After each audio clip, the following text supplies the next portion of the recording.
मनोज जोर से आवाज लगाता है, माया चलो भी अब। तुम्हें तैयार होने में कितनी देर लगती है? शादी में मेरे सारे दोस्त पहुंच गए हैं और उन सब का फोन आ रहा है कि तुम कब आओगे। मेरे दोस्त की बारात भी वहां से निकल गई है और हम अब तक घर में ही है। माया ने ऊपर के कमरे से आवाज लगाकर कहा कि हो बस 5 मिनट और। मुन्नी को दूध पिला दिया और दवाई भी पिला दी है। आज उसे थोड़ा बुखार लग रहा है और छोटे को होमवर्क भी करा दिया है। उनकी स्कूल यूनिफॉर्म भी मैंने प्रेस कर दी है। मुन्नी अभी बस अब सो ही जाएगी। उसे अच्छे से सुलाकर ही हम जाएंगे, वरना मुझे अपने पास ना पाकर वो बहुत रोएगी। उसके बाद हम निकलते हैं। आपको तो पता ही है कि मेरे बिना उसे नींद नहीं आती। मैं बस मुन्नी को सुलाकर अभी आई, तब तक तुम नीचे टीवी देखो। माया की बात सुनकर मनोज बड़बड़ाता है, इसका तो हर वक्त यही बहाना रहता है। कहीं भी जाना हो तो मुन्नी को ये और मुन्ना का ये। मेरे बारे में तो कभी सोचती ही नहीं। वहाँ शादी में मेरे सब दोस्त मेरा इंतजार कर रहे हैं और शादी में सब मजा कर रहे होंगे। चलो आज माया को, अपने मुन्ना और मुन्नी को संभालने दो। मैं अकेला ही शादी में चला जाता हूँ, वरना माया के इंतजार में वहाँ मेरा दोस्त घोड़ी पे चढ़कर शादी भी कर लेगा और मैं यहीं का यहीं रह जाऊंगा। सब माया के बारे में पूछेंगे तो सबको बता दूंगा कि मुन्नी और माया की तबीयत ठीक नहीं है, इसलिए वे दोनों शादी में नहीं आ पाए। वैसे भी वहाँ माया किसी से कुछ खास बात तो करती नहीं, बस चुपचाप खड़े रहकर सबको देखती रहती है। ऐसा सोचते हुए मनोज अकेले ही शादी में चला जाता है। इस तरफ कुछ देर बाद माया अपनी मुन्नी को सुलाकर शादी में जाने के लिए अच्छे से तैयार होकर नीचे आती है। नीचे ड्राइंग रूम में टीवी तो चल रहा था, मगर मनोज वहाँ नहीं थे। माया ने मनोज को आवाज लगाई, इधर उधर, रसोई में, वॉशरूम में, हर जगह देखा, मगर मनोज कहीं नहीं दिखे। फिर माया ने मनोज को कॉल किया, ये जानने के लिए कि वो कहाँ है। माया के 3-4 कॉल का मनोज ने कोई जवाब नहीं दिया। जब मनोज ने फोन नहीं उठाया तो माया मनोज के लिए परेशान होने लगी। माया मन ही मन सोचने लगी कि क्या बात होगी कि मनोज यूं अचानक से कहीं बिना बताए चले गए। चाहे मनोज जैसे भी हो, उसने आज तक ऐसा तो कभी नहीं किया।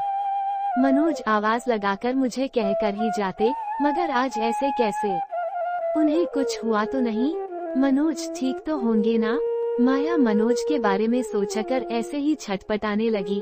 बस कुछ ही देर मनोज के ना दिखने से और उनका फोन ना लगने से माया के मन में अजीब अजीब ख्याल आने लगे।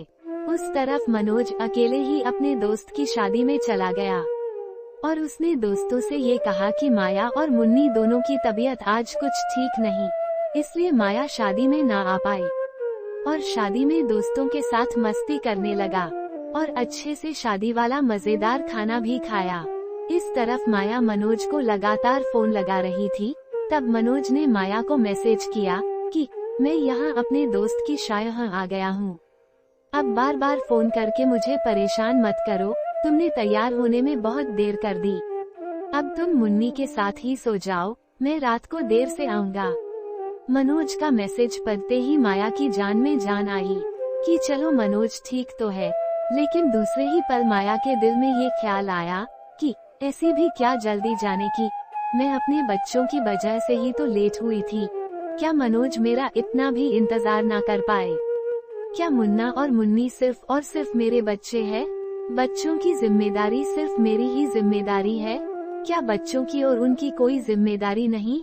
शादी से पहले तो कितनी बातें बनाते थे, तुम जिस गली ना हो उस गली से हम गुजरेंगे भी नहीं, और भी ना जाने क्या क्या।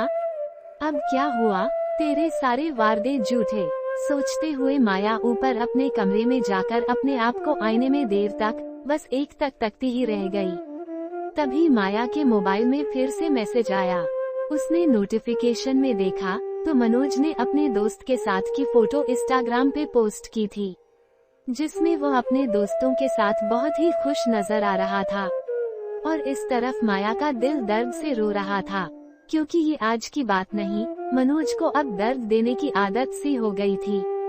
और माया की दर्द सहने की हिम्मत दिन ब दिन टूटती जा रही थी। आज माया की आंखों में अब नींद कहाँ।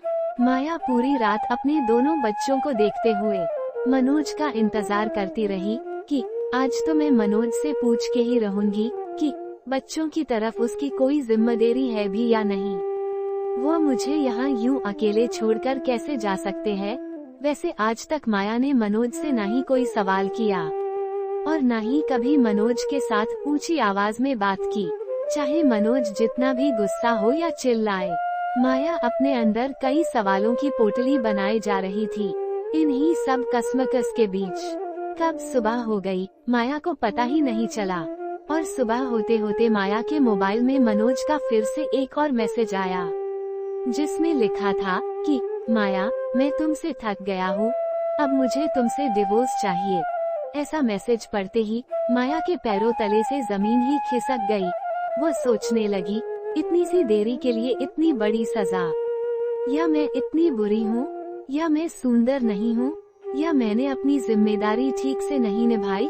बच्चों से प्यार करना और उनकी देखरेख करना, उनको पढ़ाना लिखाना, उनकी हर छोटे से छोटी जरूरत का ख्याल रखना, क्या ये मेरी गलती है? या फिर आज तक मैं चुप रही और मैंने मनोज से अपने हक के लिए कभी कुछ नहीं मांगा ना कहा, यही ये मेरी गलती है? डिवोर्स मुझसे, आखिर क्यों? डिवोर्स की बात ने माया को सबसे बड़ा दर्द पहुंचाया था। माया अपने बिस्तर से खड़ी होकर आईने के सामने खड़ी रहती है। अब माया ने अपने कपड़े भी नहीं बदले थे जो उसने शादी में जाने के लिए पहने हुए थे। माया की आंखों के सामने उसका गुजरा हुआ पल आने लगता है। कुछ साल पहले जैसे कि माया के पापा माया को समझा रहे थे कि बेटा, पहले अपनी पढ़ाई पूरी कर दो, बाद में आराम से शादी के बारे में सोचेंगे। तेरे लिए तेरी मनपसंद के लड़कों की मैं लाइन लगा दूंगा। हाँ, मगर मनोज मुझे कुछ ठीक नहीं लग रहा। मगर उस वक्त माया ने अपने पापा की बात को नजरअंदाज किया और माँ ने मनोज के साथ भाग के चुपके से शादी कर ली। माया के पापा ने ऐसा सोचा भी नहीं था कि उसकी बेटी ऐसा करेगी। इस तरफ पहले पहले तो सब ठीक रहा, मगर बाद में मनोज पर और माया पर जिम्मेदारी बढ़ने लगी। माया घर के कामों में और बच्चे संभालने में व्यस्त रहने लगी और मनोज को फिर से अपना दिल बहलाने के लिए लड़की की जरूरत पड़ने लगी। मनोज देर रात तक अपनी गर्लफ्रेंड से फोन पे बातें करता। माया दरवाजे के पीछे छुप के सब सुन लिया करती, मगर मनोज से कभी इस बार में सवाल न कर पाई। बात और बढ़ने लगी। अब तो वह रात को घर से चला जाता और सुबह आता, या तो कभी कभी सुबह जल्दी निकल जाता और रात को देर से आता। मंच का माया पे जैसे ध्यान ही नहीं कि माया घर में क्या कर रही है और कैसी होगी। माया बार बार मनोज को फोन किया करती, मगर तब भी मनोज माया के 10 कॉल में से 1 कॉल का ही जवाब देता। और इस बीच अगर कभी बच्चे कोई गलती करे तो भी मनोज माया को ही सुनाता, आखिर आज तक तूने बच्चों को सिखाया ही क्या है? पूरा दिन तुम आखिर घर में करती ही क्या हो? मुफ्त की रोटियां ही तो तोड़ती हो। और तुम्हारे लाड प्यार में दोनों बच्चे बिगड़ गए हैं। देखो कैसे सबके सामने शैतानी करते रहते हैं, और अब तो मेरे सामने मुंह पे जवाब भी देना सीख गए हैं।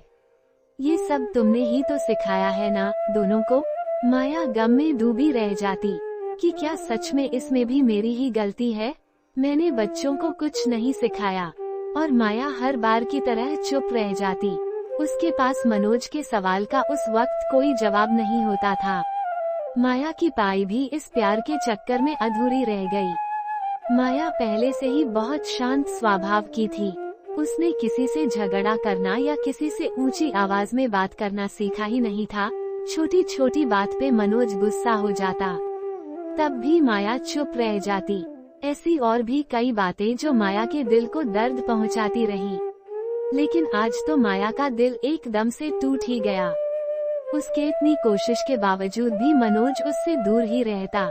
माया के अंदर जैसे युद्ध चल रहा था। इतने सालों में उसने मनोज के लिए क्या कुछ नहीं किया। एक के बाद एक सब याद आने लगा, जो दर्द माया ने इतने साल सहा। मैंने तो सोचा था तेरे साथ चलते चलते जिंदगी की राह आसान हो जाएगी, मैंने तो तुमसे बिना किसी शर्त बेपनाह प्यार किया, मगर ये कैसा दर्द दिया पिया तूने मुझे। अभी तो माया का दर्द कम भी नहीं हुआ था कि मनोज ने आज तो बदतमीजी की सारी हदें पार कर दी।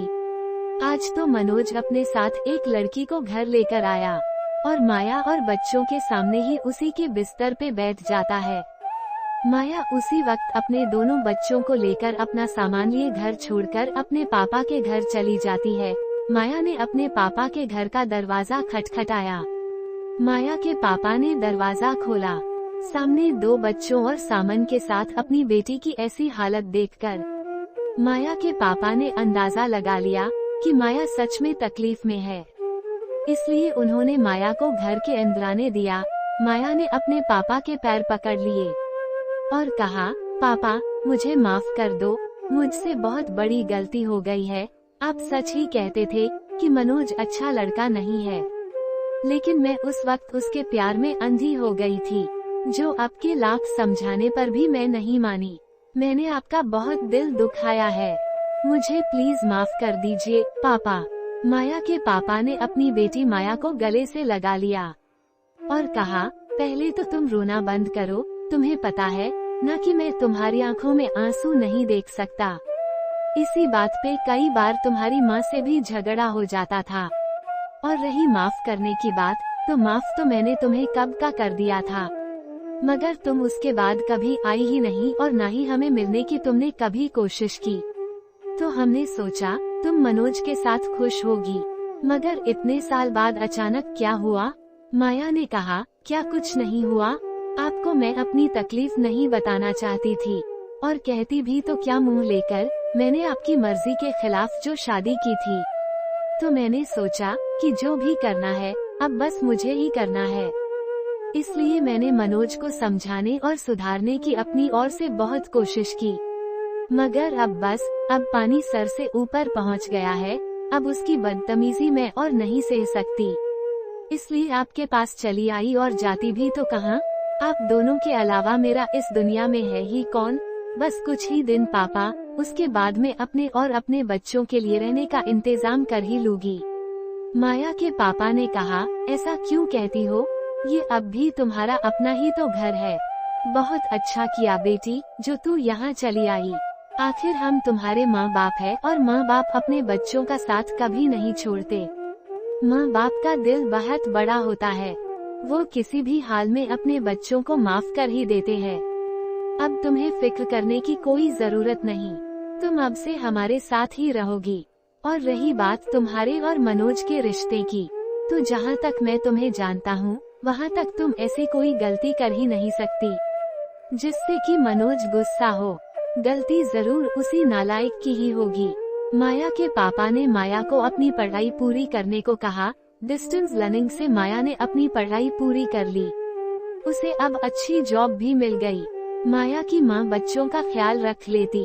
उस दरमियान माया के पापा ने मनोज को माया को डिवोर्स देने की नोटिस भेज दी, मगर वो डिवोर्स देने के लिए इतनी जल्दी नहीं माना, क्योंकि 2 बच्चों के साथ डिवोर्स देने में माया के पापा ने उससे बच्चों की पढ़ाई के पैसे और माया का खर्चा उठाने को कहा। तब मनोज डर गया और माया को फोन करके परेशान करने लगा। माया से अपनी गलती की माफी भी मांगने लगा, मगर माया के पापा को पता था कि ये सब वह पैसे बचाने के लिए कर रहा है। इसलिए इस बार माया के पापा ने माया को समझा दिया कि मनोज सुधरने वालों में से नहीं है।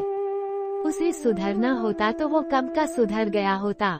अब तुम ही सोच लो कि अब तुम्हें क्या करना है, फिर से उसी के साथ रहना है या अपनी जिंदगी अपने हिसाब से जीना है। आज भी जैसा तुम चाहोगी वैसा ही होगा। इस बार अब माया को अपने पापा की बात सच लगी, इसलिए वो अपने फैसले पे लगी रही। देर से ही सही, लेकिन आखिर मनोज को डिवोर्स पेपर्स पे दस्तखत करने ही पड़े, वह भी माया की सारी शर्त मानते हुए। वैसे तो माया पहले से ही बहुत सुंदर, सुशील और संस्कारी लड़की थी, इसलिए आज भी उसके लिए अच्छे रिश्ते आते रहे। लेकिन अब माया का भरोसा प्यार से उठ चुका था, इसलिए उसने अपनी बाकी की जिंदगी अपने बच्चों की परवरिश करने में और अपने माँ पापा की सेवा में गुजारना पसंद किया। अब मनोज माया की जिंदगी से पूरी तरह चला गया था। मगर फिर भी अकेले में माया को अक्सर अपना बिता हुआ पल न चाहने पर भी आंखों के सामने आ ही जाता और कुछ आंसू आंखों से पानी की तरह बह जाते। वो कहते हैं ना कि हर एक की जिंदगी में कुछ बातें ऐसी होती है जिसे वह भूलना चाहे तो भी भुला नहीं पाते। तो दोस्तों, ये सिर्फ एक माया की कहानी नहीं है। आज भी दुनिया में कई ऐसी औरतें हैं जो शायद ऐसे दर्द से हर रोज गुजरती हैं। हर दर्द सहती ही चुप रहती है, अपने घर वालों की हाँ में हाँ मिलाती रहती है, चाहने पर भी कुछ कह नहीं पाती। अपना अपमान उसे पल पल याद आता रहता है, मगर फिर भी बच्चों और परिवार वाले और माँ बाप की वजह से वह चुप रह जाती है। हर गम हर दर्द से जाती है, मगर आखिर कब तक? रोज नई कहानी सुनने के लिए चैनल को सब्सक्राइब करें और कमेंट में बताइए कहानी कैसी लगी। धन्यवाद।